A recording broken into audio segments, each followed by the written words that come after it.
Especial de prensa en Iquique TV Noticias. Vamos a conversar con el abogado Javier Leiva, máster en Derecho Público de la Universidad Diego Portales y director del Observatorio Constitucional de la Universidad Arturo Prat, sobre cómo va el proceso constituyente y cómo se vienen estos 3 meses antes de la entrega del borrador y del plebiscito.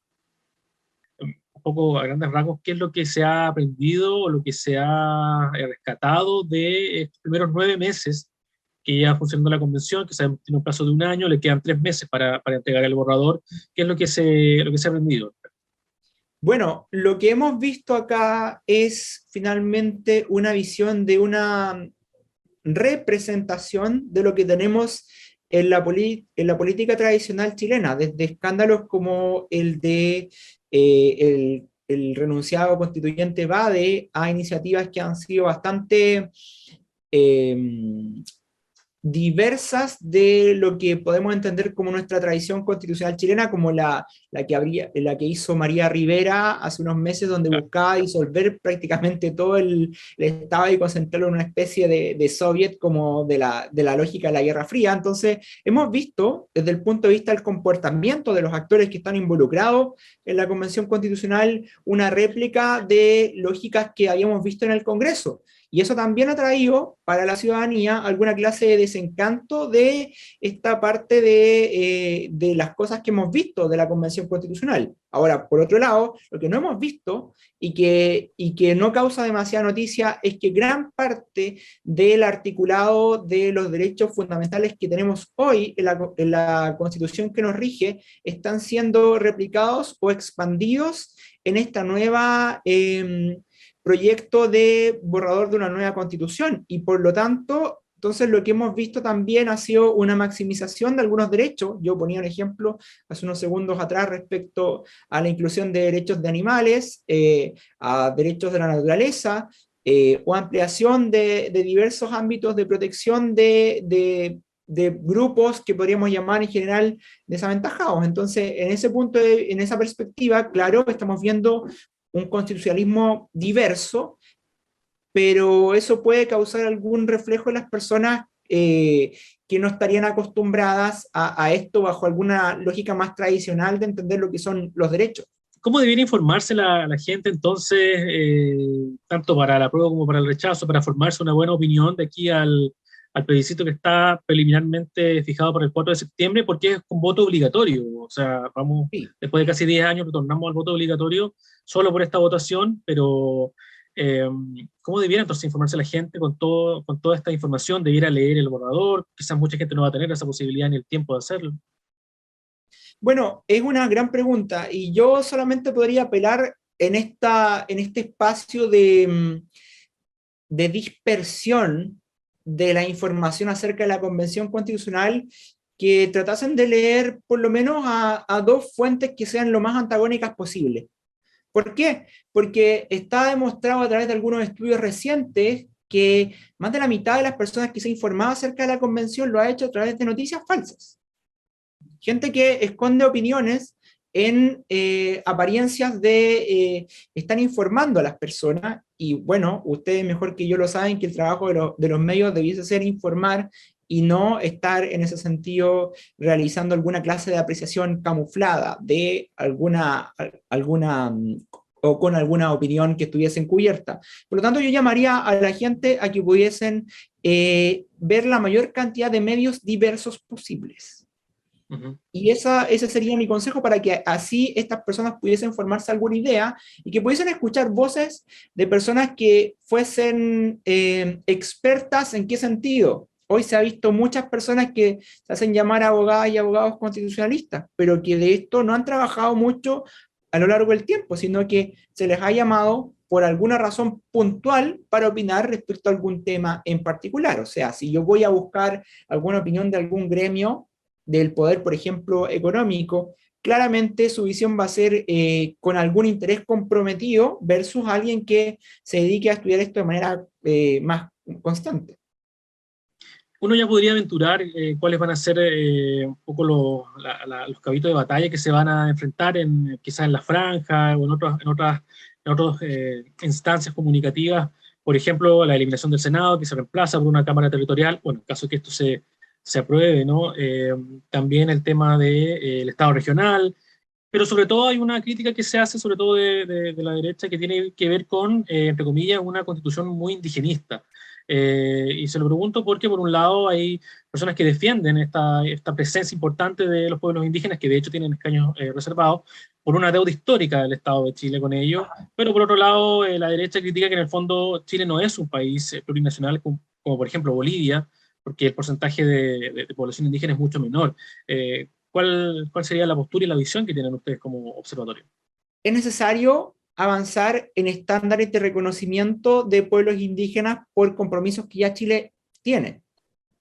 Lo que ha ocurrido, a propósito de un sector importante que, de nuevo insisto, que no ha sido ganador de esta opción del apruebo por el plebiscito constitucional y que seguramente va a hacer campaña con respecto a esto, tiene que ver con un temor o con un comportamiento insular respecto a diversos tipos de indicaciones que ya el Estado conocía. El Estado ya se encontraba comprometido con relación a este tipo de cuestiones y cuando no lo ha hecho le ha costado de una manera importante condenas a nivel internacional. Pensemos, por ejemplo, en la legislación que ha existido hasta hace muy poco tiempo en materia antiterrorista y que le ha costado a Chile condenas internacionales recientes a propósito del uso de testigos protegidos para enjuiciar actos terroristas. Si uno mira esto detrás en una lectura más desde el pueblo indígena, uno puede decir que, claro, acá estaríamos ocupando herramientas punitivas del Estado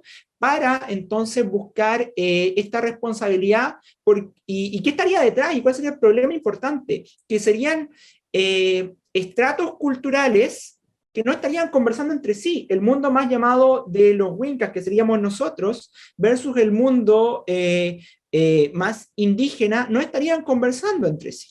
Y ese sería un problema. Y lo que buscan hacer estos estándares internacionales que se buscan recoger dentro de esta normatividad constitucional nueva, entre comillas, sería un poco dar este reconocimiento a este tipo de culturas que no hayamos tenido en siglos y que antes de la conformación del Estado chileno ya existían. Pensemos que durante la gobernación española, durante el Imperio Español, sí había un reconocimiento a las costumbres y tradiciones indígenas. Entonces, lo que está haciendo el Estado es ponerse un poco al día en ese sentido. Sí, tomo el ejemplo porque también hay una crítica ahí, no solo al indigenismo, sino que a la mapuchización dentro del indigenismo de la discusión, porque claro, quizás el ejemplo más cercano que tiene Chile es el tema de lo que pasa en la Araucanía, pero claro, aquí en la región obviamente tenemos representantes aymara, Por representantes quechua, supuesto. donde la realidad es totalmente diferente, entonces quizás la discusión se ha centrado mucho en lo que pasa en el sur y no sabemos tampoco cómo se podría aterrizar esa discusión aquí. Probablemente, bueno, se ha hablado de autonomía, probablemente podría entrar eso en discusión con el uso del agua, con el tema minero también, por ejemplo, la actividad económica, quizá en el norte podría chocar ese tema también. Sí, Eh, efectivamente. Yo creo que eso va a generar alguna clase de discusión en la escena pública, pero creo que esa discusión es algo que necesitábamos hace mucho tiempo y que estaba ahí latente por mucho tiempo esperando y prácticamente gritando que se conversara respecto a este tema. Y las oportunidades que se nos dan en estos procesos constituyentes son claras para poder generar un marco de entendimiento común. Y claramente ahí vamos a buscar la deliberación, tal vez terminemos en una negociación eventualmente ahí, porque quizás hayan intereses que sean contrapuestos y que alguien vaya en ese sentido a perder algo, pero lo que vamos a ver desde el punto de vista positivo es que se va a ganar mucho más. O sea, si usted lo mira desde el día de la conformación del proceso constituyente hasta el día de hoy, es un factor innegable el hecho de que hemos tenido más paz social en nuestro país. y en lo académico, usted mencionaba al principio que hay algunas cosas que se van a poder enseñar a futuro en la academia, ya, desde ya incluso, más allá del éxito o el fracaso de este proceso, que lo vamos a ver en septiembre. eh, ¿Qué es lo que se va a enseñar más allá de lo histórico? Porque sabemos también que la instancia de la convención es una instancia histórica si se compara con otros procesos como Claro. el de la Constitución del 25, del 80. Más allá de eso, ¿qué se puede ya enseñar en la academia, en la universidad? Bueno, es una pregunta que nos hemos hecho los académicos en Derecho Constitucional desde que partió el proceso, y la verdad es que hemos intentado hacer una simbiosis entre los antecedentes históricos de procesos constituyentes previos, junto con un marco del derecho internacional de los derechos humanos. ¿Por qué lo digo de esta manera? Porque, claro, no, sabemos que desde 1822 en adelante tenemos un bicameralismo y no hemos cambiado esa estructura. O sea, tenemos dos cámaras que se encargan de representar la llamada voluntad general e intervenir en el proceso de las leyes, y eso hasta ahora, con algunos bemoles, se está manteniendo. Eso lo sabemos, una forma de distribuir el poder. Pero a su vez, para poder entender esto tanto desde la base cultural como el marco que ya existe, sabemos que, por ejemplo, la convención no puede ir a suprimir alguna clase de derechos que el Estado completo se haya comprometido a seguir. Por ejemplo, lo que tiene que ver con pueblos indígenas, lo que tiene que ver con protección a formas de discriminación contra las mujeres, lo que tiene que ver con protección a ámbitos del trabajo, lo que tiene que ver con prohibiciones de torturas, de la pena de muerte. Entonces, esas cosas, sí o sí, son parte de lo que está dentro de este acervo constitucional, que puede estar más o menos expresado en una carta fundamental, pero siempre vamos a tener detrás el respaldo de este conjunto de garantías que ya nuestro Estado se ha comprometido a cumplir y que no puede retractarse de su observancia. Y finalmente, quedan 3 meses, lo decíamos al comienzo, más allá de las encuestas, más allá de este movimiento de los amarillos por Chile también que salió hace poco, han salido voces que han manifestado su preocupación, y no son cualquier tipo de voz, son expresidentes, el expresidente Lagos, la fundación de la expresidenta Bachelet, incluso el mismo presidente Boric, cuando se le consultó por la baja de la encuesta, también manifestó su preocupación. La pregunta es, ¿debiera la convención seguir actuando de la misma forma estos 3 meses que le quedan? Queda poco tiempo, quizás no va a cambiar en comparación a los 9 meses anteriores, pero ¿debiera tomar de alguna forma poner en consideración estas voces, o debiera seguir actuando como ha sido desde el principio, como un poder constituyente, como ellos mismos se auto eh, refirieron?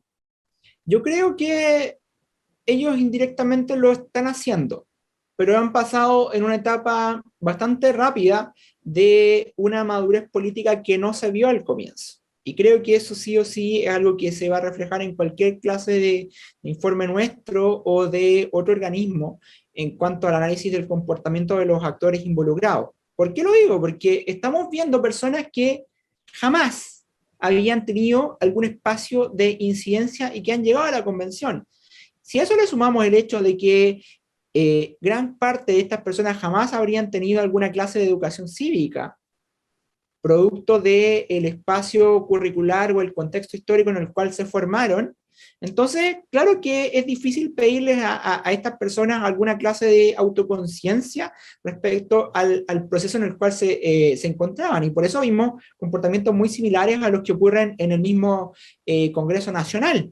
Pero considero que de cara a este último tiempo, la misma mesa de la Convención Constitucional ha reconocido que podría haber actuado en otras ocasiones en retrospectiva de alguna manera diferente. Y creo que han estado tomando de a poco esa clase de, a ver, observaciones, yo le llamaría, en un lenguaje mucho más neutro, porque no considero que sean ni injerencias ni limitaciones, porque ellos siguen teniendo esa autonomía importante de poder decidir aquellas cosas que les parezcan mejores. Y la experiencia en el Pleno nos ha mostrado de que no han sido cuestiones tan aberrantes. O sea, todavía tenemos asegurado un derecho a la propiedad, todavía tenemos asegurados diversos tipos de derechos que existen en la Constitución de hoy. Ya pues, Javier, muchas gracias por su tiempo y disposición de conversar con nosotros. No, un placer, que estén muy bien. Conversábamos en Iquique TV Noticias con el abogado Javier Leiva, él es el director del Observatorio Constitucional de la Universidad Arturo Prat, que nos comentaba un poco acerca de las preocupaciones y los anhelos que genera todo este proceso constituyente, que llegará a su fin en solo 3 meses, para luego pasar a un plebiscito que está fijado preliminarmente para el 4 de septiembre entre el apruebo y el rechazo.